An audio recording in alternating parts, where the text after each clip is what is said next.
Hey, friends, and welcome back to the Midlife Edit. I'm Jen, and this is a place where we talk about the stuff nobody prints on a wellness worksheet. Today's guest spent over a decade doubting, questioning, wondering, and then finally left the church when her kids were 9, 11, and 13. She calls it the loneliest and freest she's ever felt all at the same time. I'm calling it chapter 2 of Hold the Pen, the culture. Because whether it's a church, a hometown, or your mother in law's opinion of you, somebody else has been holding the pen on your story. Today, we talk about how you take it back. So, if you've been with me since episode 77, you know I've been obsessed with this idea I'm calling hold the pen or the pen theory. I don't know what I'm calling it yet. But listen, the premise is simple. Most of us didn't write the first draft of our own story. Heck, most of us haven't written the second or third either because somebody else did. And I named the five usual suspects: the family, the culture, the relationship, the caregiver, the job. Those are the ghostwriters who have been quietly authoring our choices, our guilt, our idea of who we're allowed to be, or even who we are. So today, we're going to go deep on two of them at once, and it's going to be through one woman's actual life. My guest is Audra Phelps. She's the founder of Mama Audra. She was raised Mormon, married in the temple, raising three kids as a faithful member of the church. And then, after 10 years of the quiet doubt, she left. Her kids were 9, 11, and 13 when she left. And 8 years later, she's making a apple pie on Thanksgiving, resentful, frustrated, annoyed, and realized, I don't even like apple pie. So she spent all these years figuring out how to unwind a script that she didn't choose, that she didn't write. And now she coaches other former moms who are Mormon through the exact same unraveling. And listen, I didn't book Audra to talk badly about Mormonism or have a negative view of any religion. I booked her because her story is the cleanest example that I've found of what it actually costs to take the pen back after somebody else has been holding it your entire life. And because I think most of you didn't grow up LDS and every single one of you has a part inside of you, I think you need to listen to this episode because every single one of you will recognize something about this story in yourself. So, without further ado, here's my conversation with Audra Phelps. Audra Phelps, welcome to the Midlife Edit. Thank you. It's a pleasure to be here. I am so excited to talk to you today because as we were talking a little bit off camera, different religions and cultures and everything have it's always been so interesting to me, and then especially how women feel in these different aspects of life. So, I'm going to get right into it, but I want to skip the origin story first. I want to know, and I want to kind of go somewhere more specific. Before you started to doubt anything, what did a quote unquote good version of you look like on paper as a wife, as a mother, as a woman in the Mormon religion? The good version of me was the one who was living by the expectations given to me. Ooh. So there wasn't much freedom of choice. Your life is very prescribed. So as long as I followed the direction of the church leaders, the direction of family members, of being who I was told to be. So for a woman, especially in the Mormon faith. So you'll hear me use the terms Mormon or LDS interchangeably. The full name of the church is the Church of Jesus Christ of Latter-day Saints. Just for listeners who might be confused, it's all the same. But from the time I was a small child, it was very much I knew who I was going to be. I knew that my goal in life was to be a wife, to get married young, to start having children. I was even told as like a middle schooler that there were souls in heaven that were destined to be my children, and it was my duty to make sure that they came down to the earth. So there's a lot of pressure to become a mother and become a mother young. And then you know, in order to be considered good and righteous, you're striving for perfection.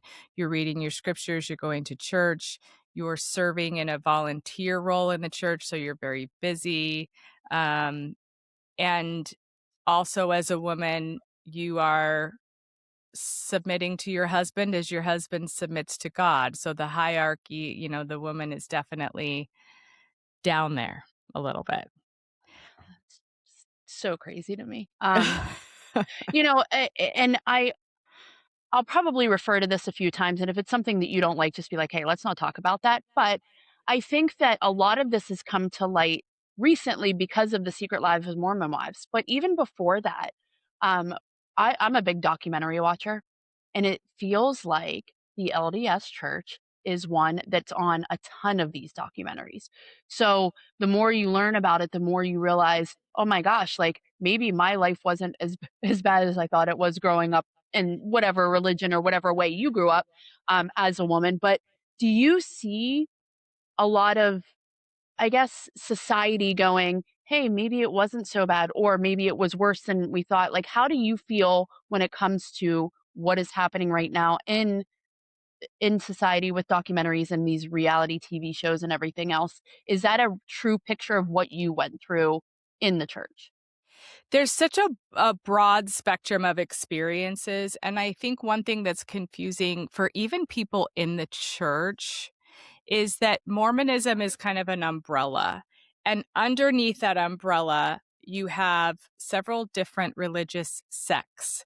And so the mainstream Mormon church, which is the one that's based in Salt Lake City, and they have the temples everywhere, that's the mainstream Mormon church. Um, but then a lot of the documentaries, not Secret Lives of Mormon Wives, that one's girls who were or women who were in the mainstream church. But a lot of those other documentaries that follow polygamist families, like, Sister Wives and False Prophet, all of those documentaries, those follow very specific sects of Mormonism who, when the mainstream church denounced polygamy, they broke off from the mainstream church to still practice it. And it's interesting because now I can watch these documentaries from a very objective point of view. And growing up in the mainstream church, I was always told that the polygamist groups, they defected, they were deceived, they're not like us, they're different than us. But now that I'm out of the church and I watch these documentaries, I'm like, the only difference is polygamy. But they Yeah. believe the same things. They say the same things I used to say. They sing the same songs. They read the Book of Mormon, like all of those things. So, um, I do know that there's a huge awakening in the church and many members of the church, whether it be in one of the polygamous sects or the mainstream church. I read a statistic recently that about 40% of members have left. That's huge. Yeah. That's a huge number. So there is definitely an awakening. People are starting to sort of look at it more objectively. And I think that these documentaries bring a lot of things to light and people can see it from a slightly different perspective. Yeah. I always wondered that. Like somebody like yourself who has left the church, when you watch these, are you like, oh my gosh, like, yes, that was really me? Or, oh, okay, well, I see some parts of me, but not others. That's really interesting. So back to, and I got off tangent. First question I ask you, but um, back to that person that you were before you started doubting things. Yeah. Was there always that version of you that existed for other people and then the Audra inside, or was it something that you kind of had to let out a little bit before you started doubting, and then as you were doubting the everything? Do you think she was always in the back of your mind, or do you think it was something that like happened that was like, oh, okay, well, I'm truly doubting it, and now I'm going to play pretend on this side, but really be the real me inside my head? Definitely she was always there. And she was pushed down for my entire childhood and early adulthood because I remember even as a kid, I was the one in Sunday school who would be like, "What? That doesn't really make any sense. Why do we believe that?" And I was very quickly told, if you're doubting, you don't have enough faith. It's because you're letting Satan into your heart. You need to pray more. You need to read your scriptures more. The Lord works in mysterious ways, and you don't have to understand how he works. You just have to follow it. And so as a small child, it's like, I mean, that's scary.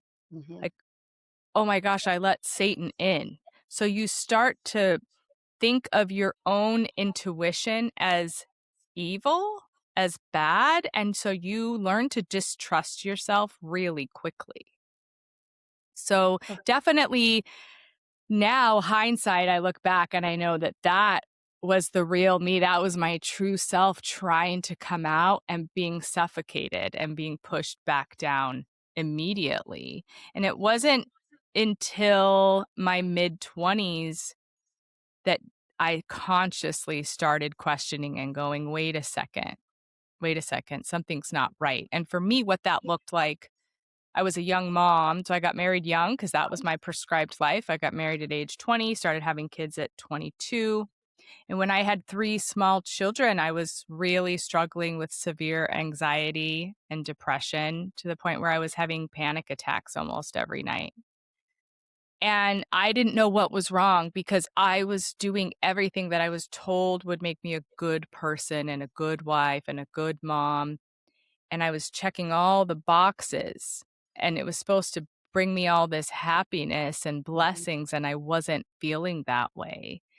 In hindsight, looking back, I now know that that was my true self. That was my body screaming at me, saying, "Let me out. This is not a life that's aligned with who we are." I just got chills thinking about that because you've said that you doubted for over 10 years before you even left.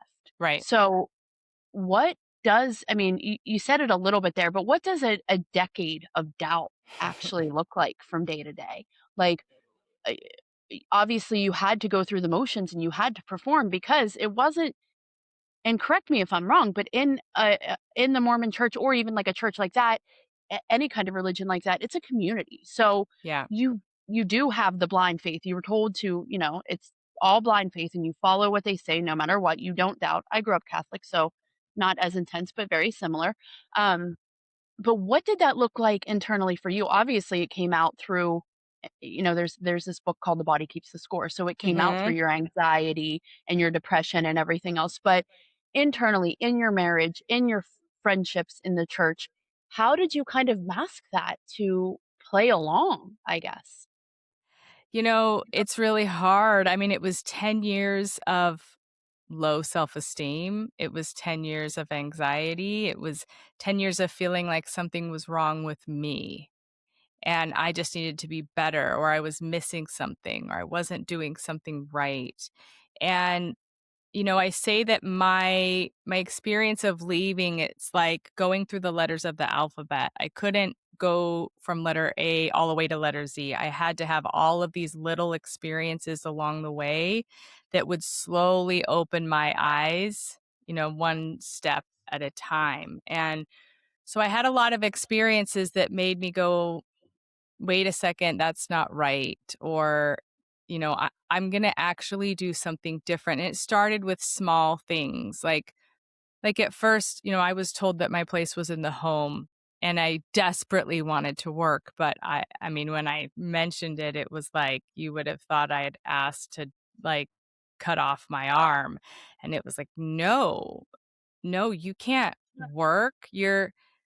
Your place is in the home, you're the nurturer. And my husband was an elementary school teacher. And I was like, he's great with the kids. He's better with the kids than I am. What if he stays home and I go to work?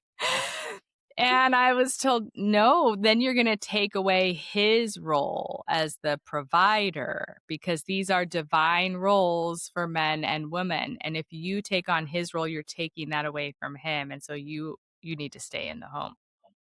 And that my anxiety and depression just kept getting worse and worse and worse. And I decided, you know what?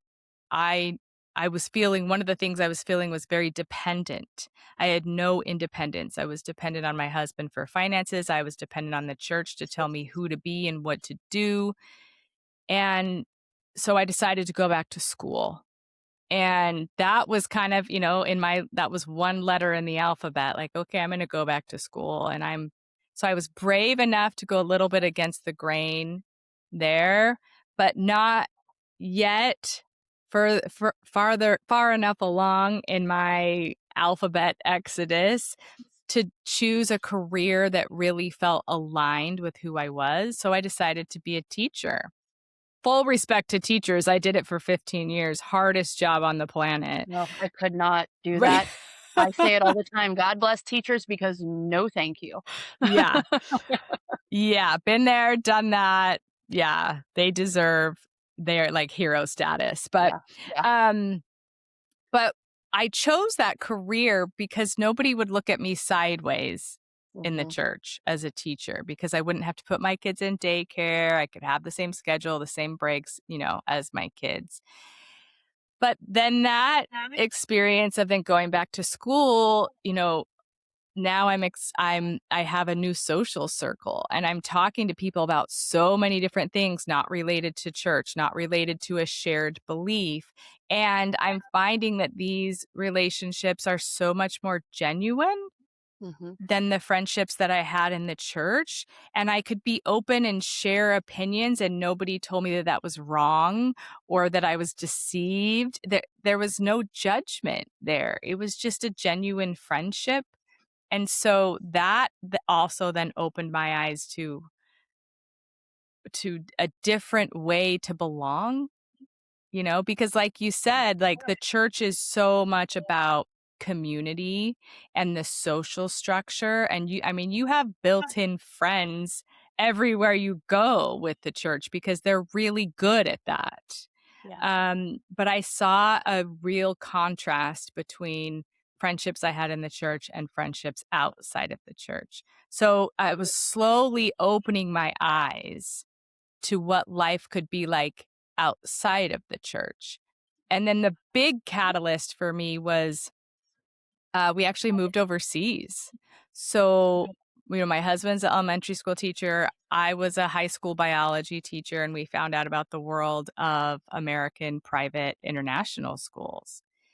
And so we jumped at the chance. What a great opportunity to travel the world. We couldn't afford that on teacher salaries. So um, we moved to Kazakhstan, of all places. And that was huge Yeah. because in my alphabet exodus, um, now I wasn't surrounded by the church anymore. I had this physical separation, and I didn't have people showing up on my doorstep with cookies if I didn't come to church on Sunday, and I Yeah. wasn't caught up in the daily minutia of everything that I was supposed to do to be a good member of the church. And that physical separation gave my brain a break. It gave me time to process and time to think. And then also now, like, nobody around me even knew what Mormonism was. This was a religion they didn't know anything about. And I was meeting people of all different beliefs and faiths and cultures and traveling to these amazing places. And like I would visit like a Hindu temple or a Catholic cathedral or a Muslim mosque, and it would feel really sacred and spiritual. And that was confusing to me because it was like, well, I was told that these places would feel dark and heavy. Mm. And, and then I would be making friends with people of different faiths and talking to them about their lives and their beliefs. And they were so happy and they were so convicted in what they believed. And again, that was confusing because I was like, I was told Mormons were the happiest people, but actually, these people are happier than I have ever been. So then, because I had this physical separation, and now I have an example of something that wasn't true that I was told, it was like, then what else isn't true? Yeah. And I could really start diving into, okay, now I know what it feels like to identify something that's not true. So my brain now knows what to look for. That had to have been very scary though, because for so long, this was what you knew this was what you were told. It was a God-fearing thing. And if you didn't do this, then you weren't going to live in the pearly gates and everything else. But these people over here have their God, and they're happy. And Yeah. they're serving their God the way that they were taught, but in a better way. So that I can't imagine what you were thinking. I'm sure it was relieving, but also very scary at the same time because it was like, well, is my whole life a lie? Yeah. And the question I want to ask you about, because I think this is so interesting, even for women who aren't in the church or have grown up that way, tell me about the pie. The pie. Yes. So I'd been out of the church like 8 years at this point. But there was so much conditioning that, I mean, I'm still uncovering things, and now I've been out for 11 years, right? But I remember, so I was in the kitchen. It was Thanksgiving. I still had this belief of what a good wife and a good mom does, and it's my job to make sure everyone has what they want. They don't, before they even ask for it, I'm going to predict their needs, right? And everything had to be made from scratch. So I still had this perfectionism mindset, because that's what a good mom does. She makes sure everyone's happy. She's responsible for everyone's happiness. And I'm making apple pie, and I make the crust from scratch the night before. And then I'm in the kitchen the day of cutting up apples for the pie. And I'm finding myself feeling really resentful. Oh my gosh, this is so much work. I'm in here, I'm making this apple pie, and I don't even like apple pie. And then I'm like, I don't like apple pie. Then why am I making apple pie if I don't even like it? And like, I really had to think through this because everything was just so automatic. Mhm. And it's like, well, I make apple pie every year because it's my husband's favorite. And I was like, okay, but he has never actually asked me to make it. I just feel like I have to make it. Like, well, okay, I'm not going to make apple pie anymore then. So I'm going to make my favorite kind of pie. And then I stood there totally blank. I had absolutely no idea what my favorite kind of pie was. And it's such a simple illustration of a really deep problem, a really deep issue. And I think a lot of women can relate to this, where you get to your 40s and you have spent your whole life doing what you were told a good wife and a good mom does. And you're sacrificing and you're giving and you're serving and making sure everyone has their desires met, that you don't even know what your desires are anymore. And so, long story short, I figured out what my favorite kind of pie was. I ordered a different kind of pie every week until I figured it out. So what's your pie then? What's your favorite kind of pie? Blackberry Black. pie. Yeah. Yeah. Yeah. That story, like you said, it's something so simple, but it makes me wanna cry because you are right. For the longest time, women give everything to everyone, and you don't really, and mine's not necessarily pie, it was, "Who am I?" Like, Mm, what do I like when nobody else is around? mm. And that's a question that's really hard for women in midlife to answer sometimes because it's like, well, I wanted to do all these things maybe when I was younger, but I didn't because my husband or my children or my community or whatever it was needed something from me. So, how many other pies do you think we're still quote unquote baking without noticing, even now, 11 years later, after you've left the church? You said there's still these little things that you see. So, like, was there anything that you were just like, okay, well, I don't like this kind of pie. What else don't I like in my life? What can I change in my life? Oh yeah, that really, it opened up a Yeah. can of worms for sure. I mean, so in that moment, um, for the months that followed, I went down a really deep and pretty dark rabbit hole of what I call grieving the life unlived. It was like, okay, I've gone my whole life not knowing what kind of pie I like. And I'm in this life married, 3 kids. At this time, I was a director of a school, but on the, education path in my career. And this life was put in motion by 20-year-old young Mormon Audra.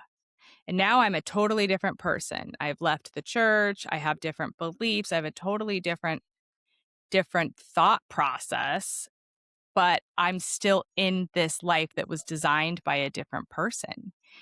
And so I started thinking, okay, what would my life have been like if I didn't get married at 20? What would my life have been like if I married someone else? What would my life have been like if I chose a career that I really was passionate about? What would my life have been like if I was older when I had kids? What kind of a mom would I have been? Or, the one that was hard to admit was, what would my life have been like if I chose not to have children? That was a hard one to verbalize, because, and I see this with a lot of women that I work with, because you equate two things. Like, if I'm thinking, what would my life have been like if I never had kids, then that must mean I don't really love my children. Right. And those two things are not equal, right? But we often correlate them. Yeah. And so it becomes a really scary thing to look at. And one of the one of the big questions that I had to answer was, I'm married to this person that I've been married to for over 20 years, and I love him, but I chose him as a different person. And I can now make a decision to change the trajectory of my life from this point forward. So, do I, the Audra of today, still choose him today? And it was like, if I don't even know what kind of pie I like, how am I going to make the decision if I choose my life partner? Yeah. And it's really dysregulating. And, that actually prompted me to start working with a coach, because I thought, I can't do this on my own. I felt like a ping pong ball on a ping pong table, like Yeah. constantly between emotions, not knowing where I was, stay or go, yes or no. And it's like I couldn't hold myself long enough to make sense of anything. Yeah. I think that, again, your story is very similar to a lot of women, and I think women don't realize that. Just because you didn't grow up in the Mormon religion doesn't mean that your brain wasn't wired or your life wasn't chosen for you. You reached out to me after the Hold the Pen episode, but I had an episode, the next one was about the ghostwriters, and your ghostwriter was your culture and your Mhm. community. And it was already, somebody already wrote your story for you. Yeah. The moment that you were conceived, it was done. This is who this person is going to be. So you were taught to love everybody else and do whatever everybody else wanted, because that was your role in the family and the community and society. And so to break free of that is scary, because you don't know anything but. And for me, I don't want to speak for you, but for me, it's like a guilt feeling. Like, even though I want to take care of myself and I want to do what's best for me, I feel guilty Mm. because this person, that person, the other person wrote this story for me, and now I want to erase it, and they're going to be mad at me, Yeah. or they're not going to like that. But then what kind of life do you live if you don't live your true self? And so you said leaving is not the same as being free, and it was kind of a little bit of different. Can we go to that part of your story where when you left, you said it was the loneliest of your life and the freest at the same time? Yeah. Tell me about when that was the time that you decided to leave. How did your husband feel about it? Is this the conversation that you had? Because I'm always curious about that too. And then we'll get to the 11 years after that. But was that a scary thing to go to him and be like, "Hey, this isn't working. This isn't how we're supposed to live our look at the world Yeah. and look at how these people live." Right. So tell me about that moment. The moment I told my husband, Yeah. my husband and I have always had a very open communication in our marriage. And in my 10 years of questioning and struggling, I would always go to him. And he's always just listened to understand. He's never been one to try and convince me of something. That's a character trait of his that, I just really love and value in our relationship. And so when I took off my Mormon garments, so Mormons, for those who don't know, have like special underwear that you wear all the time. And so when I took those off and really made the clear decision to say, I am not Mormon, in that moment, it felt so empowering. Like I just opened up into a million stars. And then it quickly was chased with, oh my gosh, then who am I? Right. And because I have had all these ghostwriters in my life for so long, I didn't know how to write the first sentence of the next part of my life. And I went to my husband and I said, I'm done. I am walking away. This is no longer who I am. And he was really great and understanding. I was very lucky. And he just said, I can see that this is the decision you need to make, but I'm not there yet. And he had been questioning too, but he wasn't quite ready to make that final statement of, I am not Mormon. And so he stayed in for about a year after I did. And then he did eventually leave as well. That's not the case for all couples. Right. I would say the scariest was actually telling my parents, Yeah. not telling my spouse, because who's your ultimate ghostwriter, really, Yeah. is your parents. Yeah. 100%. And so that, and I think even as adults, we're constantly orbiting our parents and we're checking on our parents' opinion of us and what they think and if they approve. Yeah. And that was really hard because it was like you have to be so sure in your decision because it's going to sever the relationship. Yeah. And, so that was really scary, is how to do that. So my friend and I were talking the other day about parents and how in our 40s we still feel like we can get in trouble. Like Oh, it's yeah. one of those things where it's like you don't want you're going to get grounded, you know what I mean? But it's just like you're afraid to do certain things or say certain things to your parents even when you're an adult. Yeah. So y- when you told your parents and let me back up a little bit. Your children were 9, 11, and 13. Yeah. 13 when Yeah. you decided Yeah. to leave the church. So, I'm curious about that. So, let's talk that next, but let's talk Sure. about your parents. When Okay. you had to go tell your parents, Yeah. how is the term excommunicated, I think, right, from the church is or am I or you leave, did it affect your parents and the way they were looked at in the religion or in the church? Or just tell me about that little s scenario, I guess. It definitely makes them feel like a failure as parents, because that's their whole identity, and having to raise children and have children who stay in the church means that you've been successful, that you've been a good parent, that you've done everything right. And so by me walking away, I think that made them feel like failures, like they had done something wrong. And it was met with a lot of anger. It was met with a lot of anger. It was like, who have you been talking to? What have you been reading? How have you been deceived? Let me correct you, And so it became really clear really quickly that if I wanted any kind of a relationship with them, that religion needed to be off the table. It just needed to be something that they know that I have left, but I can't talk about it. And it stayed that way for many years until it didn't. And and I have come to the conclusion that I'm so secure in who I am that I don't need the approval of an outside source anymore, including my own parents. Now that has taken 11 years of healing and identity work to come to that place where I can still say, I love you so much and I'm so grateful for the upbringing that I had. and and you get to keep your beliefs, and our lives are now separate. Yeah. That has to be a tough thing for both of you, right? Because Yeah. that's all they knew too. Right.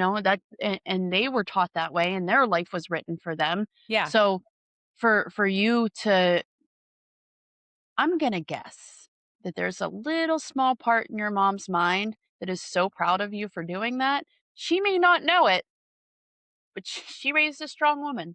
Yeah, She may not know she's I think proud of you're you for right. that. Yeah, I don't think that would ever be conscious, Yeah. but I agree with you. Yeah. So when your children were born, they were born into the Mormon, their lives were written out for them by the church as well. How did that go? How did that conversation go with them where especially that 1 year where you decided I'm not Mormon anymore, your husband was still there. How did that look for the family unit? Yeah, I actually never had the big conversation of like, we're leaving the church. Because I didn't know how to tell them. I was really scared because I had started raising them in this church, with these same beliefs and ideals. And it was like, I also still had these definitions of what a good mom is. And it was like, I feel like a good mom has all the answers and she has certainty and she keeps her kids grounded and, she guides them in the right decisions. And I had no certainty. And so I felt like I was failing them and I didn't want to bring that to their attention at first. Um, but we did offer, like, so my husband would say, I'm going to go to church. Mom's going to stay home. Who wants to stay home with mom and who wants to go to church with dad? And our two youngest, who were 9 and 11, were always like, I'm going to stay home with mom. I don't want to go to church. But our oldest, she still had some of that conditioning of like, Mhm. that's what I should do. That's my obligation. And so she would go to church with my husband for a little while. But one of the things that I did do that I felt like, since I had very little certainty in my life, and I had just thrown the blueprint of parenting away, Yeah. I I thought, okay, we need something. We need something as a family that we can create. So we got the kids together and we said, let's create a family mission statement. So we said, think about it. Think about what values you guys want to have in your life, what you think would make you a good person, what you think could help guide you in future decisions. And then let's come together. And that was so powerful because we all came together, we all shared what we thought were important values to have in our life. And we picked the common ones that we all had on the list, like honesty and kindness. And one of my favorite ones was a little saying that we made was choose what you believe and allow others to do the same. And that one I just loved so much because, I was really fighting for autonomy and fighting to have respect for my choice to leave, and fighting to not be judged by it, right? And I thought, if this is what I want, then other people want this too. And how great to give my kids the freedom to choose what they believe and then for me to be okay with it, with whatever they may choose. So that was really powerful. That really guided our family. And, we had them like each paint a different version of it. So they turned it into a piece of art, like a family mural. So that was kind of our first step into, okay, then how are we going to create a family unit and create our own values moving forward? Yeah. Well, they saw you do that. They saw you choose one thing and your husband choose the other and you still respect each other and so you were already leading by example before you even did that, which in my mind, that is motherhood. That Mm, is the blueprint for motherhood is teaching your kids to be okay without you yeah. eventually, you know? Yeah. So your daughter's what, probably 26 now?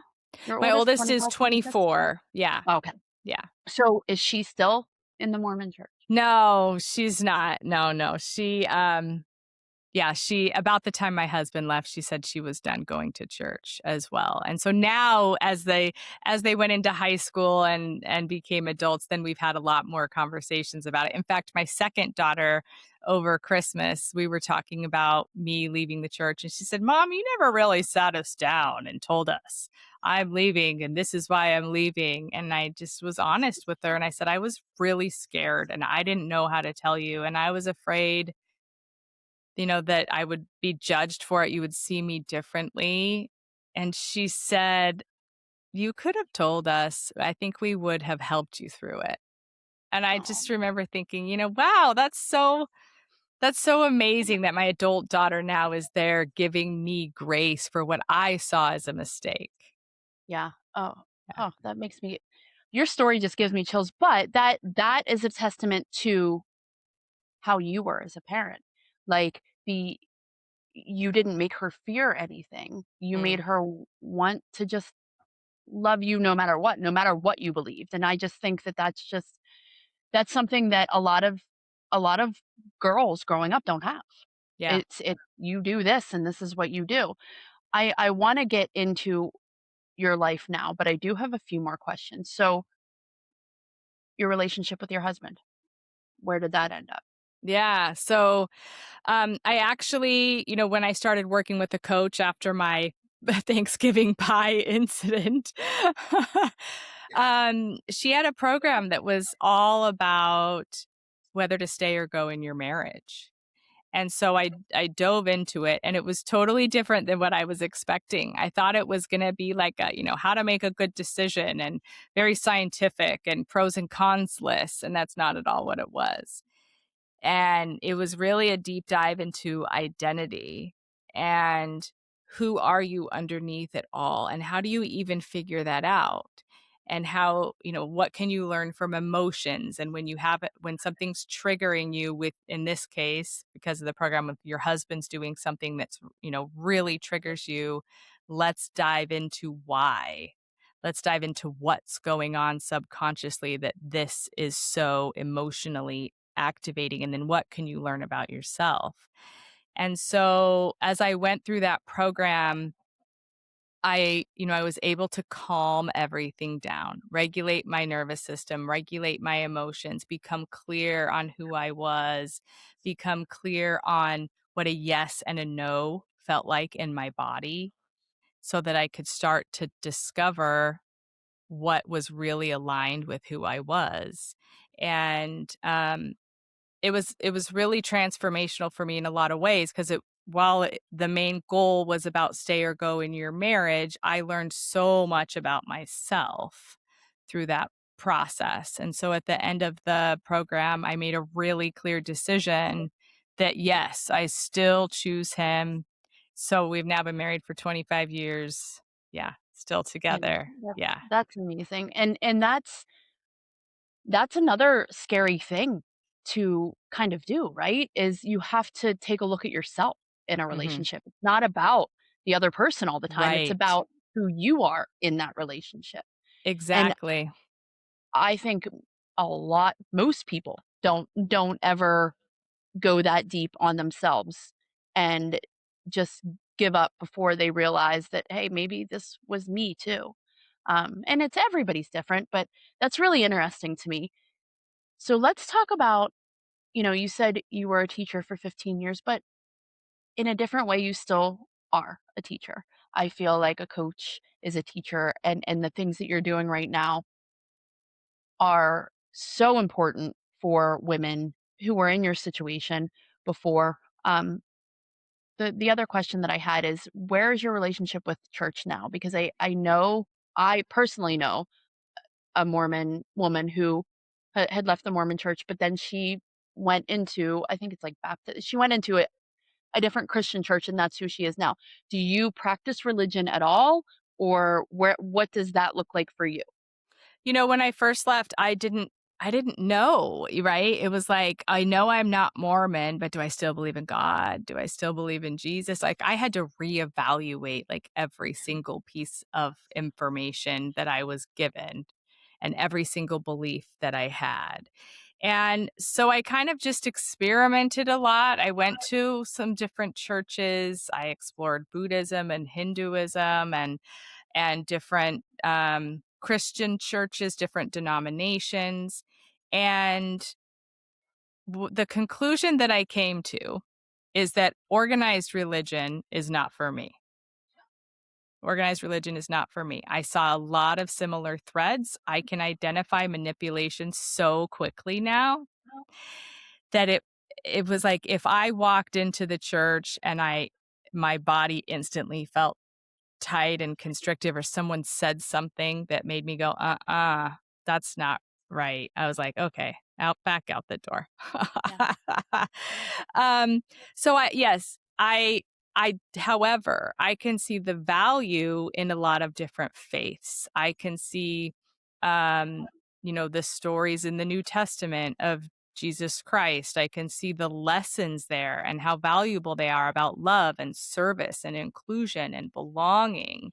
And I can also see the good teachings in Buddhism and Hinduism and in Islam as well. So I find good lessons Yeah. from every religion. And I now can evaluate that. I can test it on myself to find out if it's something I agree with or not. So I would say I'm very spiritual, and I believe that most religions have good in them, but I Yeah. don't follow just one path. That's interesting. Just be a good human. Just be my husband grew up Jewish. Mm, He was actually gonna be a rabbi, mm, but he started going to school for religion and saw almost verbatim what you said, like, the different religions all have something good in them. yeah, So he was like, "I don't wanna be an organized religion anymore. I wanna believe what I wanna believe." yeah. And a lot of times people just tell you what to believe, and it's the blind faith thing. So I think that's really, really interesting, and then also, it's one of those things where you have to know you before you can figure that out. So Yeah, and let's talk I would just sorry, I would just add no, to go that ahead. also, my experience of being overseas and being exposed to so many different religions and beliefs too. I saw the beauty in diversity, and I was working in an international school where there were students from 40 different countries.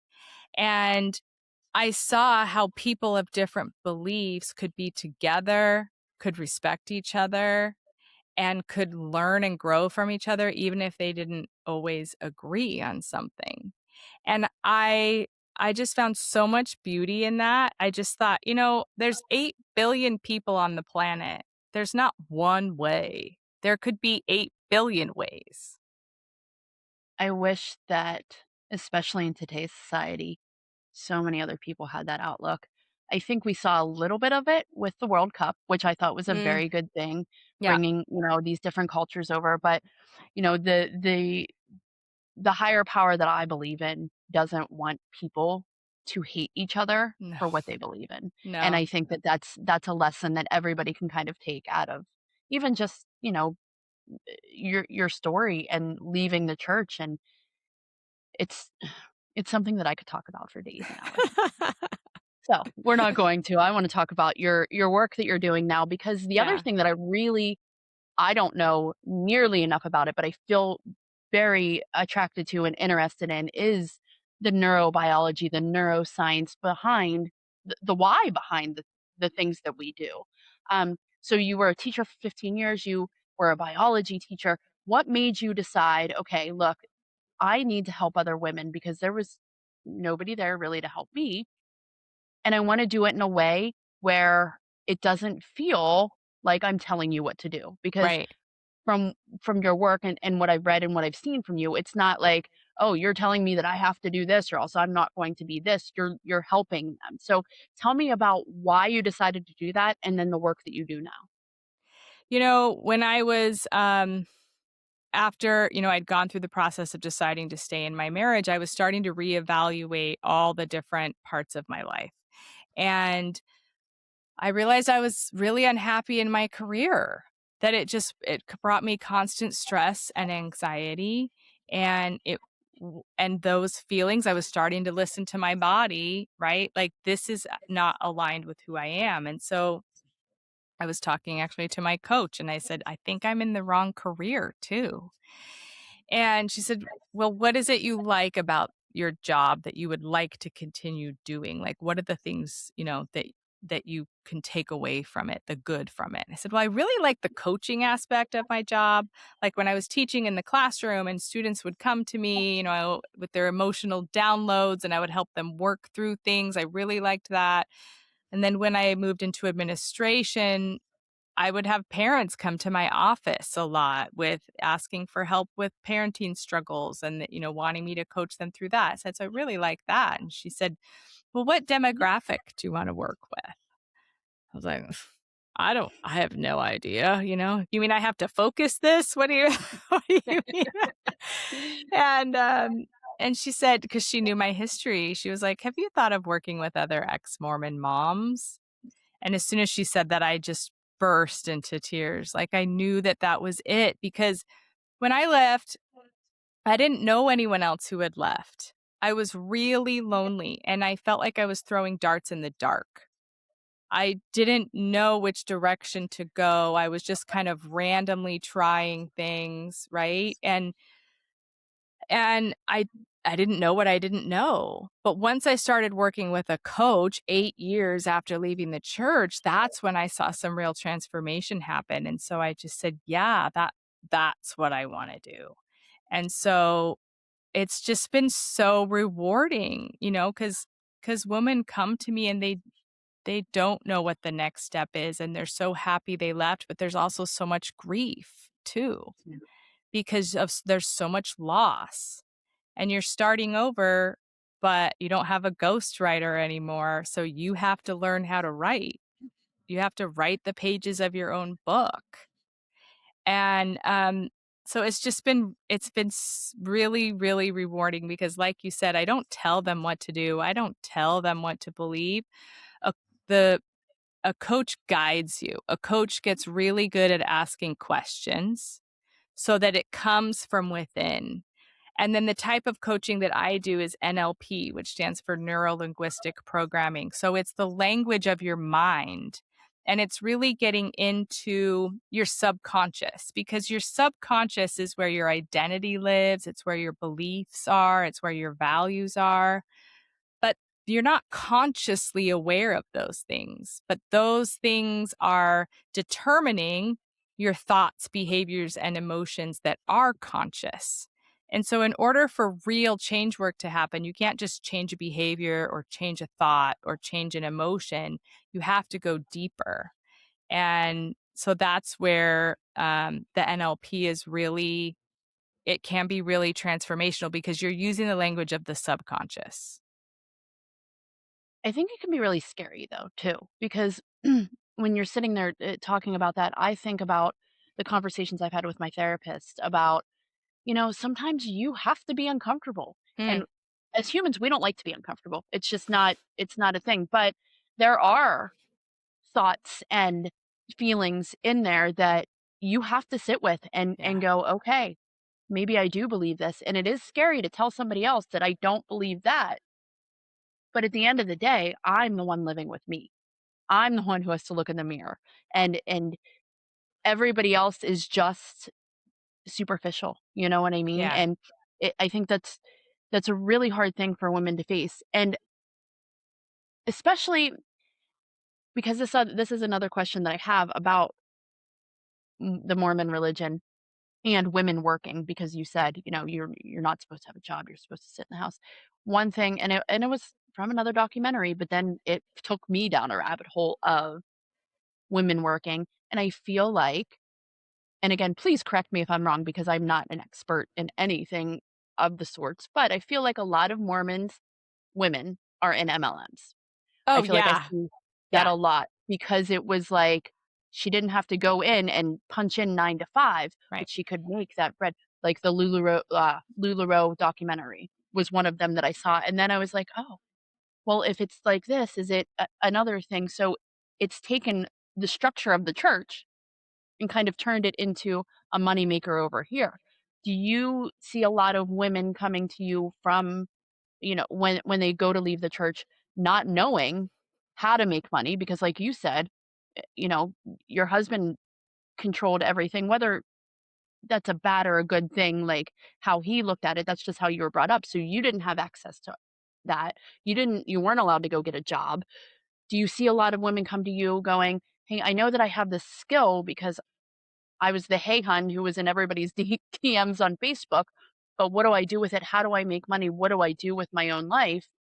And how does that end up for them being a big factor of what the next step is in their life? Because even you, after you've left the church, 8 years later, you decided, "Well, this career wasn't for me." And I think a lot of women in midlife do that, me being one of them. So, how do you guide the people that you coach through this, and what do you see from them when they come to you about this? Yeah. I see a lot of women that come and um, they have they've never done anything for themselves before. So they feel like they have to ask permission for everything. And it takes a lot of work to get them to the point where they realize they're the only one they have to ask permission, you know? It like if there's some question you have or some decision you're making, the automatic response is I'm going to talk to 10 friends and I'm going to consult an authority and I'm going to read 10 how-to books, you know? But really all the answers are within you, but they're so scared because they've had to ask permission of an external authority for their whole life, and so they freeze. And I get it. I absolutely get it. It is more comfortable to stay in a situation that you don't like simply because it's familiar and it's predictable. And some women choose that, and that's okay. Everyone has the freedom to make different choices. Not everyone is ready to blow up their whole life like I did and like totally change their career, right? There's a lot of factors that you have to think about. I was also in the stage of my life where my youngest had just graduated from high school, so I didn't have like the kids at home, to really think about it. So it's really more about helping women tune into themselves and start to even just make small steps into what is it I like and how can I have more of that in my life. And maybe it will turn into a career shift when they're ready because they also often don't have very much confidence. And so we need to start having them do little things so that their brain now has evidence that they can be independent. Make little decisions so their brain sees that they can follow the yes and act on it. And then from there, depending on what their path is, then it can open the door to some of these bigger decisions.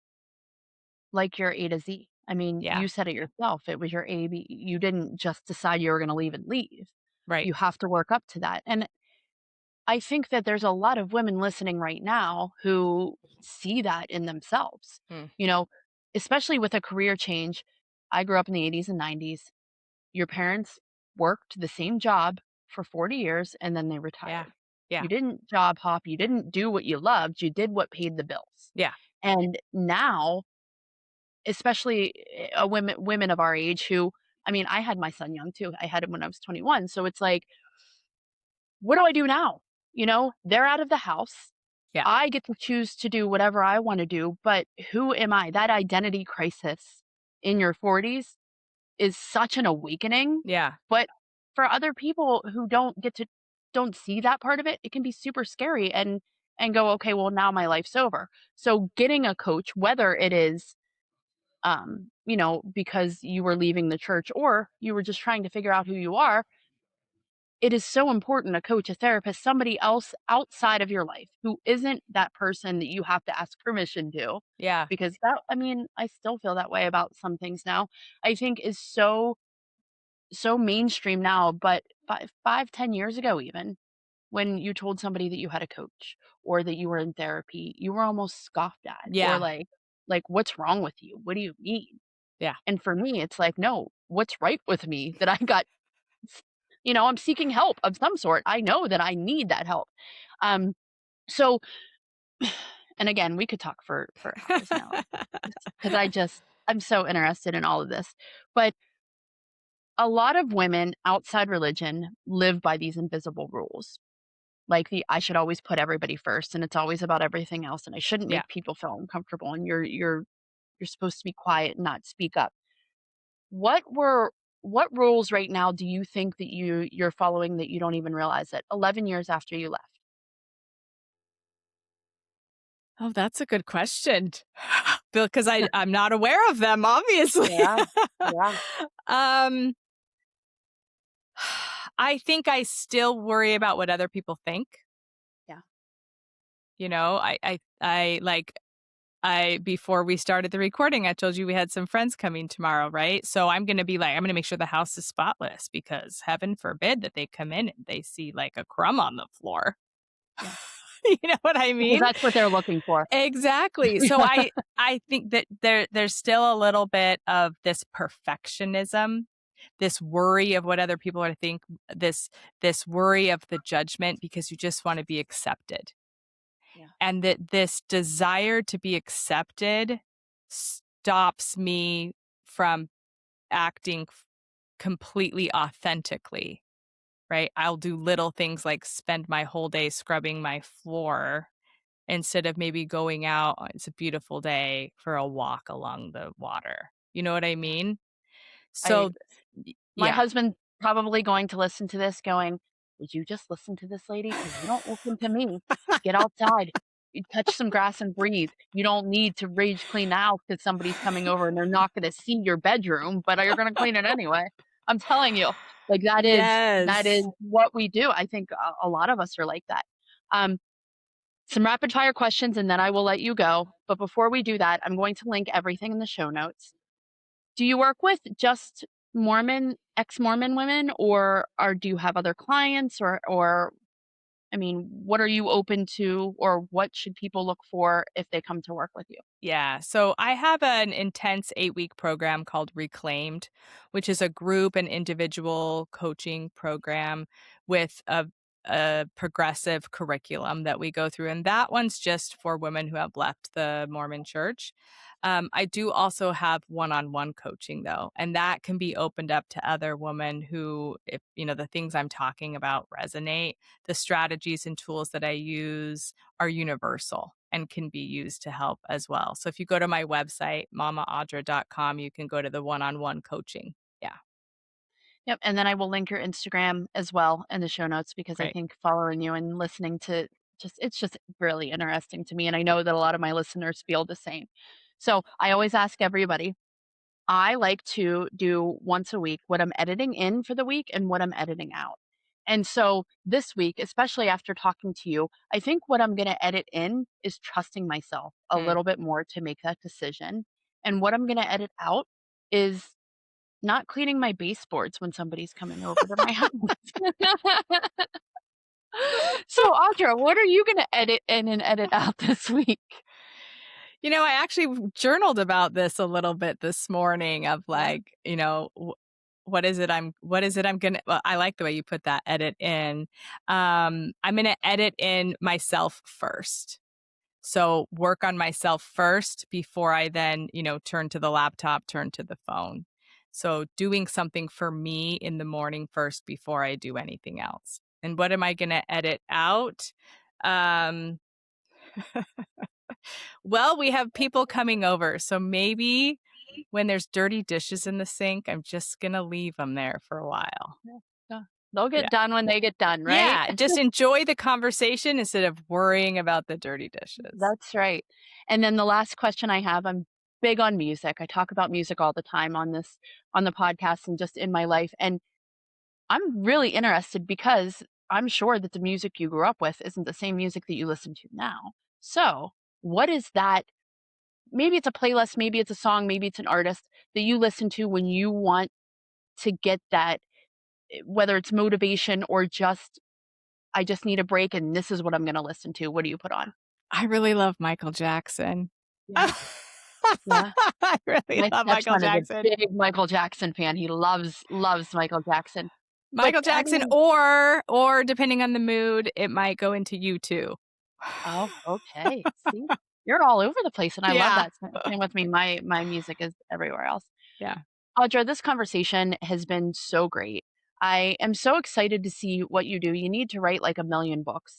You need to make a screenplay of of your story because it's something that I think happens more than we realize, but not enough. Mm, Whether it's Mormon church or just leaving a place that you don't know yourself in. As women, we need to do that edit in ourselves so much more because you can't pour from an empty cup. So yeah. I appreciate your time today, and we can't wait to see what you do next.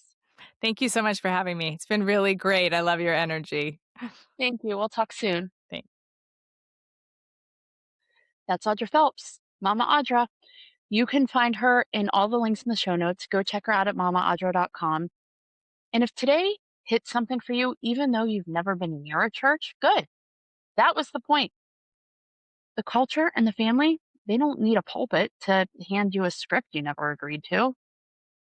I know for me, there were so many parts in that conversation where I got choked up or I got chills or I had an aha moment because there are so many things I can relate to in her story that women can relate to in her story. So, again, here's your weekly reminder that you don't have to have somebody else write your life anymore. It's time that you edit it. What are you editing in this week? What are you going to edit out? Next week, we're going to open the file on a different ghostwriter. So if this one landed, stay close. Please like, follow, subscribe, do all the things. Get this out there so that other women can know that they're not alone. Make sure that you leave me a 5-star review to boost that up so you can, you know, make sure you see me a little bit more. But listen, as always, I am here to help other women write their stories. I'm Jen. This is the Midlife Edit. Go hold your pen and let's make it a damn good chapter. I'll see you next Tuesday.